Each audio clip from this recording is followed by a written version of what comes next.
여호와께서 아브라함에게 이르시되 너는 너의 고향과 친척과 아버지의 집을 떠나 내가 네게 보여줄 땅으로 가라. 내가 너로 큰 민족을 이루고 네게 복을 주어 내 이름을 창대하게 하리니 너는 복이 될지라. 너를 축복하는 자에게는 내가 복을 내리고 너를 저주하는 자에게는 내가 저주하리니 땅의 모든 족속이 너로 말미암아 복을 얻을 것이라 하신지라.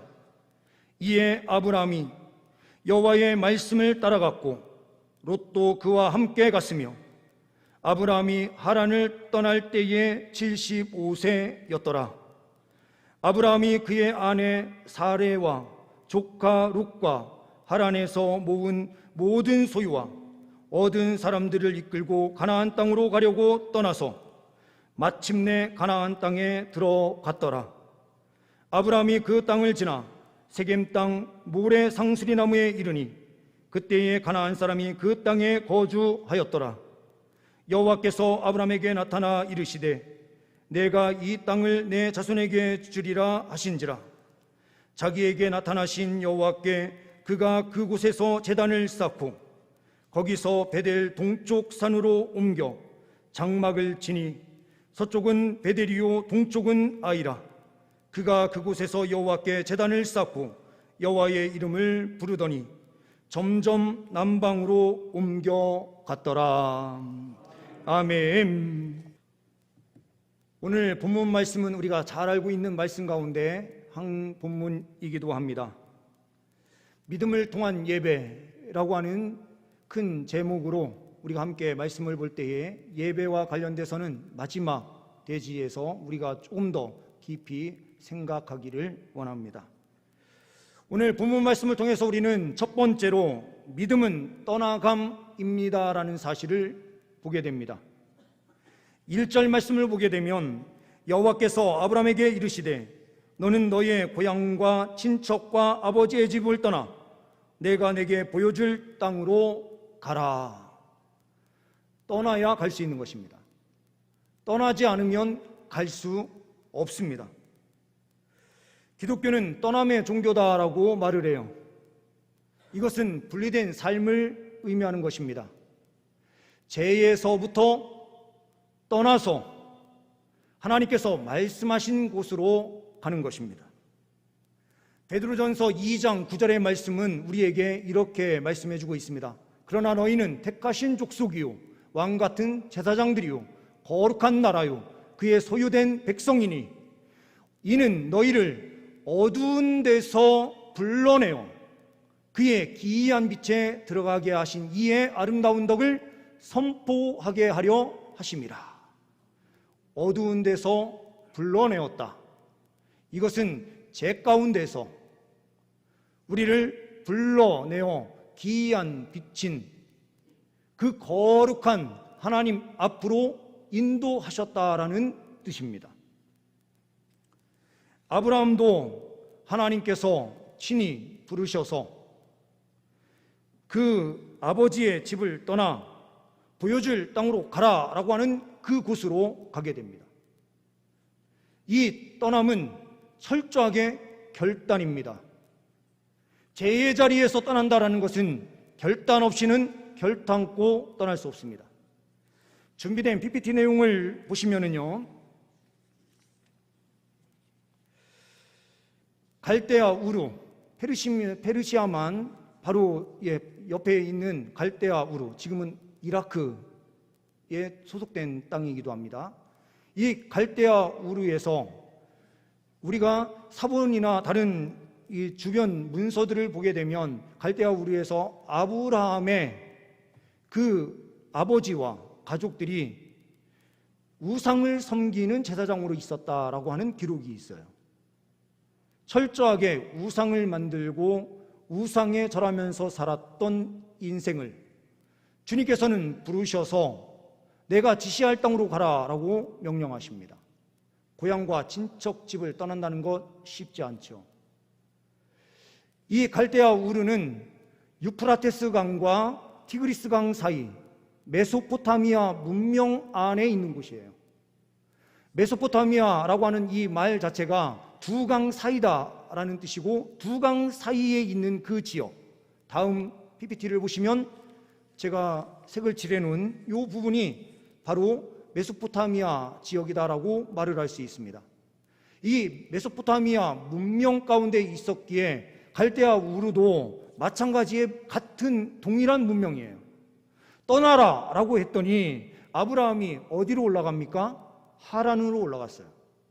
그런데 그 하란에서 주님께서 지시한 땅으로 가는 것이 아니라 그 자리에 다시 머물러 앉게 되죠.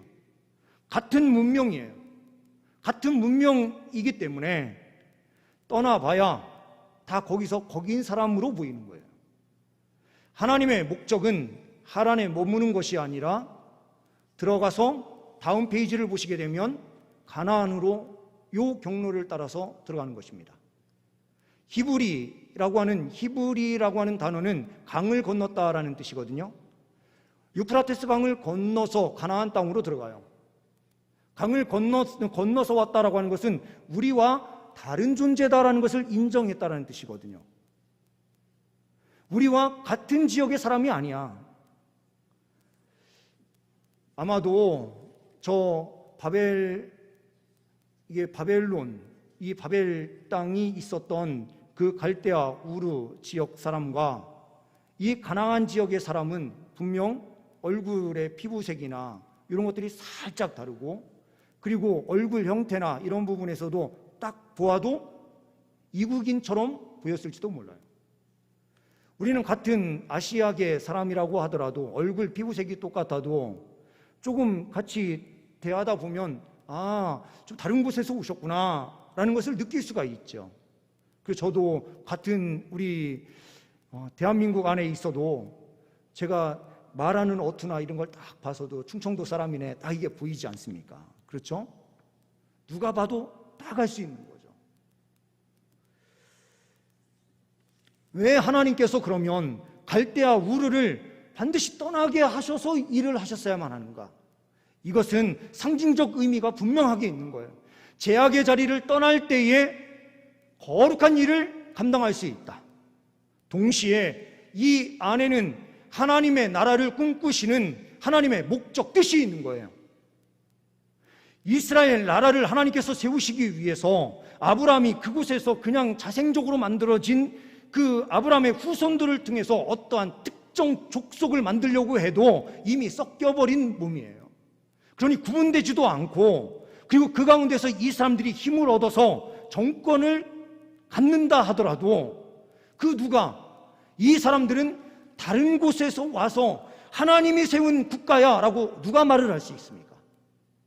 그럴 수 없으니 하나님께서는 이 아브라함을 지시하는 땅으로 가게 해서 결국에는 이집트로 들어가게 되는데, 이집트로 들어갈 때에도 이들은 목축업을 하고 있어서 애굽 사람들은 목축업 하는 사람들은 딱 질색팔색하면서 그들과 가까이 하지 않았거든요. 그러다 보니 이스라엘 민족이 이집트에서 따로 딱 모여서 공동체를 만들 수 있는 환경이 만들어졌던 거죠. 그렇게 만들어진 민족이 하나님의 구원함의 은혜를 누려서 가나안 땅으로 들어가는 순간 이스라엘 민족이 된 거예요. 이것이 하나님의 목적이요 뜻입니다. 이 일을 위해서 하나님께서는 아브라함에게 이렇게 말씀하시는 거죠. 고향과 친척과 아버지의 집을 떠나 내가 내게 보여줄 땅으로 가라. 지금도 우리에게는 이와 동일한 똑같은 명령을 계속해서 내리시고 계세요. 우리 그리스도인들은 여기가 편하고 여기가 좋고 여기에서 더 살고 싶다 하더라도 하나님께서는 떠나라 라고 명령하면 우리는 언제나 이 육신을 내려놓고 떠나야 되는 인생이에요. 기독교는 이 삶이 전부가 아니라 천국 삶이 있다라고 주님께서 분명하게 말씀하시는 거예요. 이 사실을 바울은 이렇게 선포하고 있죠. 디모데후서 4장 6절 말씀을 보게 되면 전제와 같이 내가 벌써 부어지고 나의 떠날 시각이 가까웠도다. 떠날 시각이 가까웠다. 떠나는 것을 항상 준비하는 사람들이 그리스도인입니다. 또한 고린도후서 5장 8절 말씀해 보게 되면 우리가 담대하여 원하는 바는 차라리 몸을 떠나 주와 함께 있는 그것이라. 몸을 떠나서 주와 함께 있는 그것을 원하는 것, 이것이 바로 그리스도인이다라고 주님께서는 명령하십니다. 믿음을 통해서만 담대하게 나갈 수 있습니다. 죄의 문제에서도 우리는 결단과 헌신으로 하나님 앞에 그 자리를 떠날 그 하나님께서 지시하는 땅으로 떠날 수 있고 세상과 구별된 삶으로 나아갈 수 있는 것입니다. 소에 대한 재미난 이야기를 한번 본 적이 있습니다. 집에 불이 나서 외양간에 소를 끌어내야 되는데 이 불난 그 불꽃을 소가 보는 순간 겁을 먹고요, 자꾸 뒷걸음질을 치면서 아무리 외양간 바깥으로 끌어내려고 해도 끌어낼 수가 없대요. 그런데요, 끌어내는 방법이 있는데 그 방법은 뭐냐? 여물통, 구유를 그 소가 보는 자리에서 바로 엎어버리는 거랍니다. 엎어버리면 내가 여기에서 더 이상 먹고 살 수 있는 길이 없구나 라는 것을 깨닫고 그 이후에는 불꽃이 보여도 주인을 따라서 나온다는 거예요. 고향과 친척집을 떠나라 라고 명령하는 것이 바로 이러한 것입니다. 여기에서는 더 이상 소망이 없네. 하나님과 함께 가는 그 길이 결국에는 살 길이네라는 사실을 보는 거예요. 주님께서 우리에게는 말씀하십니다. 결단하라. 결단함으로 주님 앞에 설 수 있는 우리 모두가 될 수 있기를 소망합니다. 두 번째로는 믿음은 따라감입니다. 믿음은 따라가는 것입니다. 무엇을 따라가는 것입니까? 4절 말씀을 보게 되면 이렇게 말씀하고 있습니다. 이에 아브라함이 여호와의 말씀을 따라갔고, 아브라함이 여호와의 말씀을 따라서 가요. 이곳에서 말씀하시는 장소, 이 장소가 어디입니까? 하란이었죠. 가다 말고 중간에 멈추어 섰던 하란에서 주님께서는 아브라함에게 여호와의 말씀을 따라가, 내 말을 따라가라, 지시한 그곳으로 가라 했더니 여호와의 말씀을 따라갔대요. 멈춰져 있던 자리에서 다시 시작하려면 우리의 힘, 우리의 능력으로 안 돼요. 말씀을 따라가야만 우리는 그 자리에서 일어설 수 있어요. 기독교, 우리가 팬데믹 상황을 맞이하면서 교회의 모든 예배가 제대로 드려질 수 없었던 2년의 이 시간들, 우리가 가다 말고 중간에 멈추어져 있었던 상황들이 있어요. 이때에 다시 시작하려면 어떻게 가야 됩니까? 하나님 말씀 따라서 가야 되죠. 그런데 반면에 오늘 본문 말씀 4절 말씀에는 또 이렇게 말하는 부분이 있음을 우리는 보게 돼요. 이에 아브라함이 여호와의 말씀을 따라갔고 롯도 그와 함께 갔으며 라고 되어 있어요. 아브라함은 여호와의 말씀을 따라가는데요, 롯은 그의 조카는 그와 함께 갔다라는 표현만 나와요. 그와 함께요? 누구요? 아브라함을 따라가는 거죠. 아브라함을 특별히 좋아한 조카였는지 어땠는지는 모르겠어요. 그런데 아브라함이 떠날 때에 말씀을 따라가는 것이 아니라 롯도 그와 함께 갔으며 라고 기록되는 것, 그러므로 그들의 결과를 우리는 이미 결론을 보고 있어요. 아브라함은 하나님의 말씀을 따라갔기에 복의 자녀가 되어서 그의 후손을 통하여 놀라운 하나님의 은혜의 역사가 펼쳐지는데요, 롯은 어떠합니까? 롯은 사람을 보고 따라갔으니 그것이 바뀐 형태로 나타나는 보기 좋은 것, 사람의 눈에 보이는 자기가 좋아하는 것을 따라갔던 것처럼 자기 눈에 보기 좋은 소돔 땅을 보면서 요단 그곳이 하나님께서 에덴 동산과 같이 만들어주셨구나라고 생각하면서 자기가 보기 좋은 것을 하나님의 뜻이 있는 곳인 양 착각하면서 나아가고 결론은 하나님의 심판에 이르게 됐었다는 사실을 우리는 보게 돼요. 하나님의 백성은 사람 보기에 좋은 것을 따라가는 것이 아니라 철저하게 하나님의 말씀을 따라갈 때에 승리하게 되는 줄 믿습니다. 토마스 아퀴나스라고 하는 천주교회에서 대선생으로 통하는 사제가 있습니다. 토마스 아퀴나스, 이 사람은 철학으로도 매우 유명한 분이라 이 학교에서도 많이 배웠던 분인데요, 이분이 이렇게 이야기를 해요. 완전한 복이란 하나님의 비전에 있다, 이렇게 이야기를 합니다. 이것은 너무나도 맞는 말이에요. 사제들이 말했다고 해서 다 틀린 말이 아니에요. 그 가운데 문제가 있는 부분이 있어서 그렇죠. 토마스 아퀴나스도 신학자로서 그 당시 최고의 학자로 유명했던 분이에요. 완전한 복은 하나님의 비전이 있는 곳이다 라는 것. 하나님의 비전은 가나안 땅에 있어요. 그러니 가장 놀라운 은혜의 복, 완전한 복을 아브라함이 누리는 그 방법은 무엇입니까? 하나님께서 말씀하신 땅으로 가면 되는 거예요. 하나님의 말씀을 따라서 가면 완전한 복을 누리는 거예요. 1789년 영국 군함 바운티호라는 배가 있었습니다. 그 배에서 반란이 일어나게 돼요. 근데 이 반란을 주동했었던 사람들 가운데에 일부가 피케온이라는 섬으로 도망을 가게 돼요. 그 당시에는 지도가 완벽하게 그려져 있지 않았기 때문에 이 피케온이라는 섬이 있는지도 몰랐던 거예요. 그래서 영국 군함에서 반란을 일으킨 사람들은 반드시 찾아서 법적인 조치를 취하는 것이 영국의 법이었거든요. 그리고 그 당시에 이 영국은 강력한 나라였기 때문에 그 어떠한 나라도 함부로 대할 수 없는 나라였어요. 지금 미국과 같은 그런 위치에 있었던 곳이 바로 영국이죠. 이 사람들이 상륙한 피케온 쪽에 가서 이 사람들끼리 좀 좋은 나라를 만들어 보자 하면서 섬으로 도망을 쳐서 섬 가운데 들어갔었어요.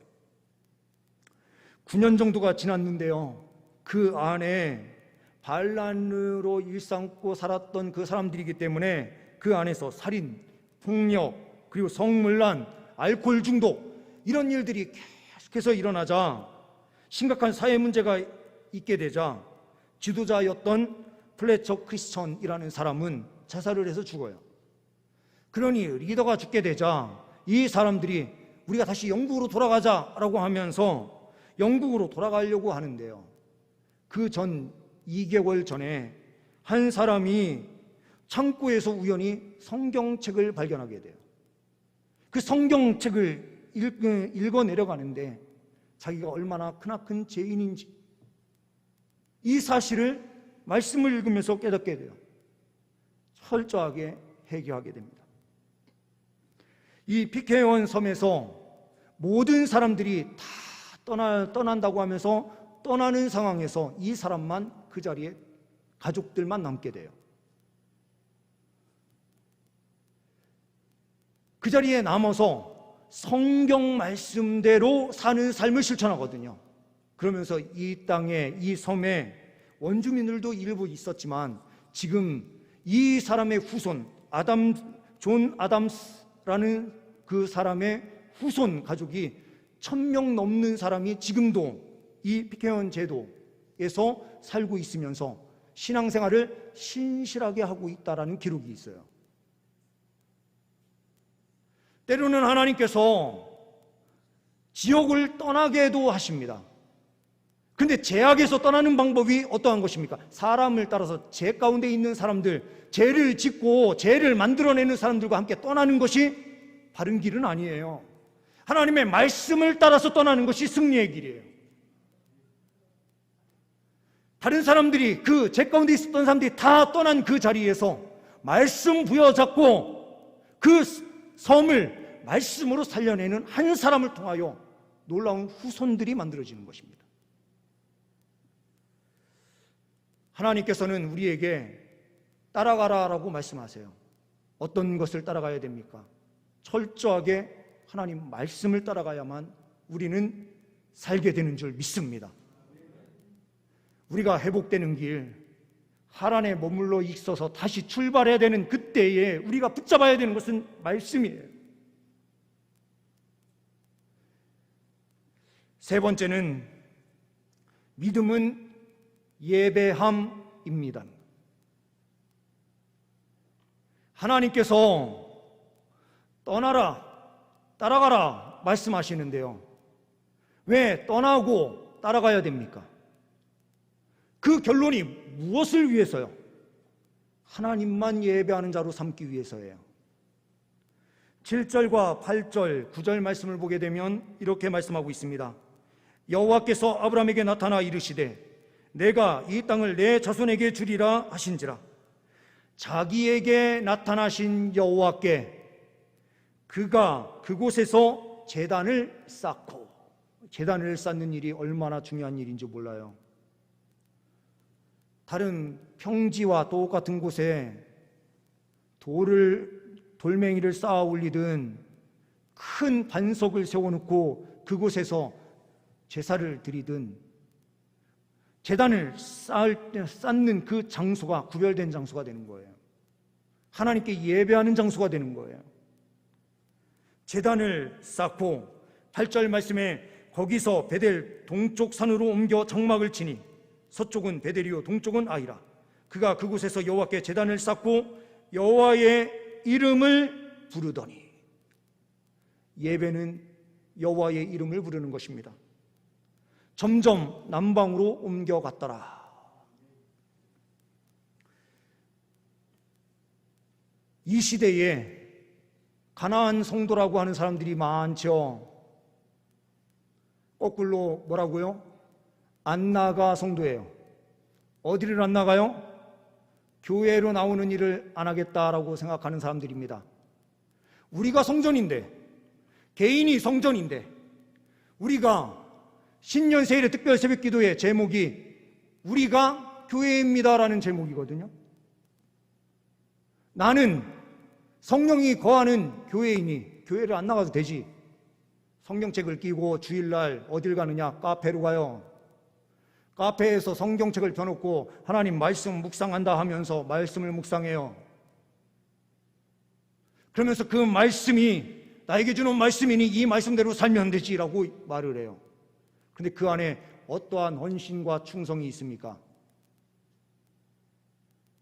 제단을 쌓는 그곳에 제단을 만들기 위하여 무엇인가 헌신하는 헌신이 어디에 있습니까? 이것은 하나님의 말씀을 오역해도 너무나도 오역한 것이고 오해한 것입니다. 주님께서 우리에게 성전이다라고 말씀하신 것은 교회를 떠난 성도의 신앙생활을 하라고 말씀하신 적이 단 한 번도 없어요. 그러면 이곳이 단순히 건물인 것뿐입니까? 그렇게 생각하게 만들었던 목사인 저의 잘못도 있다라고 생각이 들어요. 주님의 백성들이 한자리에 모여서 예배할 때에 주님께서 나타나 주시는 장소, 그것이 어디입니까? 두세 사람이 내 이름으로 모인 곳엔 내가 그들 중에 함께하리라고 말씀하시면서 두세 사람이 함께 모여서 헌신과 충성으로 제단을 쌓는 장소, 그곳이 어디입니까? 교회죠. 하나님의 백성들이 모였을 때에 하나님의 임재가 있으면 그곳은 교회다라고 말을 하면서 왜 성도들의 모임 자체가 잘못된 것이냐, 그렇게 이야기를 합니까? 그래서 나만의 말씀 감동, 내가 좋아하는 말씀만 보면서 내가 좋아하는 그 성경 구절의 은혜를 받고 그것만이 전부인 것처럼 착각하는 잘못된 신앙생활을 하는 안나가 성도들, 그 사람들의 신앙이 바른 신앙입니까? 하나님께서 나타나셨던 그 장소에서 제단을 쌓고 예배하는 헌신이 있어야 돼요. 우리의 봉사와 섬김이 단순한 것이 아니라 그곳에 제단을 쌓는 헌신이에요. 그리고 여호와의 이름을 부릅니다. 여호와의 이름을 부른다는 것은 무엇입니까? 우리가 찬송을 부르는 찬양대에 찬송이 있고요, 우리가 함께하는 찬송이 있어요. 그 가운데 예수 그리스도의 이름을 분명하게 선포해요. 안나가 성도들이 카페에 가서 전도한다고 하는 사람들 봤습니까? 나만 신앙생활하면 된다고 생각하는 사람들이죠. 그 사람들에겐 사명이 없어요. 왜 그러냐면 예수 그리스도를 믿어라 라고 이야기하면 어디로 가야 됩니까? 가까운 데로 가세요 그러면서 그 사람을 그냥 방치하고 마는 거예요. 여호와의 이름을 부를 수 있도록 하는 양육이 있는 공동체인 교회가 없어요. 그런데 무슨 여호와의 이름이 그 가운데 있다라고 말할 수 있습니까? 신앙생활은 교회와 함께 가는 것입니다. 교회에서 예배하고 주님의 이름을 가지고 세상 바깥으로 나아가서 그곳에서 제단을 쌓으며 여호와의 이름을 선포하고 전할 때에 많은 영혼들이 주께로 돌아오는 거예요. 예배는 나 혼자만의 기쁨을 위하여 드리는 것이 아니라 우리를 구원해 주신 주님, 갈대아 우르 가운데 있었던 아브라함을 불러서 가나안 땅으로 인도하신 하나님의 은혜를 기억하고 예배하는 것입니다. 그 이름을 세상 가운데 선포하고 전하는 책임이 아브라함에게 주어졌듯이 지금 이 시대를 살아가는 그리스도인들 또한 교회 바깥에서의 신앙생활이 아니라 교회 안에서 함께 신앙생활하고 제단을 쌓는 헌신과 충성이 우리 안에 있을 때에 결국에는 그 예배는 진정한 예배가 될 수 있는 것입니다. 잘못된 신앙 개념으로 인해서 내가 성전인데 라고 생각하면서 나의 만족을 위한 신앙생활은 진정한 신앙생활이 될 수가 없습니다. 하나님께 진정으로 영광 올려드리는, 내가 듣기 싫은 말씀도 선포되는 그 말씀 가운데서 절대적으로 결단과 헌신으로 내가 나아가겠다 하면서 그 말씀 앞에 순종하는 순종의 나아감이 있을 때에, 그 말씀을 따라 나아가는 그 따라감이 있을 때에 결국에는 승리할 수 있는 것입니다. 우리 교회는 하나님의 임재가 있는 교회가 되기를 원합니다. 만약 이곳에 하나님의 임재가 없다면 우리 교회는 문 닫아야 돼요. 이곳에 하나님의 임재가 있어서 우리가 기쁨으로 예배를 하고 하나님께 영광 올려드려야만 이곳이 성전이 될 수 있고 복음 전파와 양육이 아름답게 이루어지는, 그러므로 신앙의 균형을 이루는 놀라운 역사가 우리 공동체 안에 펼쳐지게 되는 줄 믿습니다. 우리 모든 성도님들, 우리는 교회를 뜨겁게 사랑하고 함께 기도하며 달려갈 때에 큰 은혜를 누릴 수 있습니다. 신년세일의 특별 새벽기도에 우리 성도님들, 모든 성도님들이 참여하실 수 있는 은혜가 있기를 원합니다. 금요 엎드림 기도에 점점 우리 교회가, 한국 교회가 약화되고 있는 그 기도가 금요 기도회거든요. 많은 교회들이 코로나 상황이 되면서 금요 기도회를 지금까지 쉬고 있는 교회들도 많아요. 그리고 이참에 잘 됐다라고 생각을 하고 금요 기도회를 없애는 교회들도 있거든요. 여러 가지 이야기들을 할 수 있고 다양한 것을 생각할 수 있어요. 하지만 기도의 자리는 절대로 타협 없어야만 됩니다. 예배의 자리는 결코 타협할 수 없는 자리입니다. 우리 성도님들께서 더욱더 적극적으로 하나님, 주님을 찬양하는 예배의 자리로, 기도의 자리로 나오셔서 예수님의 이름을 부르면서 놀라운 은혜를 누리실 수 있기를 소망합니다. 기도하십니다. 하나님 아버지, 감사합니다. 우리를 불러 구별하여 주시고 말씀 주셔서 말씀 따라가게 하여 주시니 감사합니다. 말씀 따라갈 때마다 주님께서 임재하여 주셔서 만나 주시고 예배할 때에 예배를 받아주시고 삶의 놀라운 은혜의 승리로 함께하여 주시니 감사합니다. 이 은혜로 차고 넘치는 온 성도들의 삶이 되게 하여 주옵소서. 우리 주 예수 그리스도의 이름으로 기도하옵나이다. 아멘.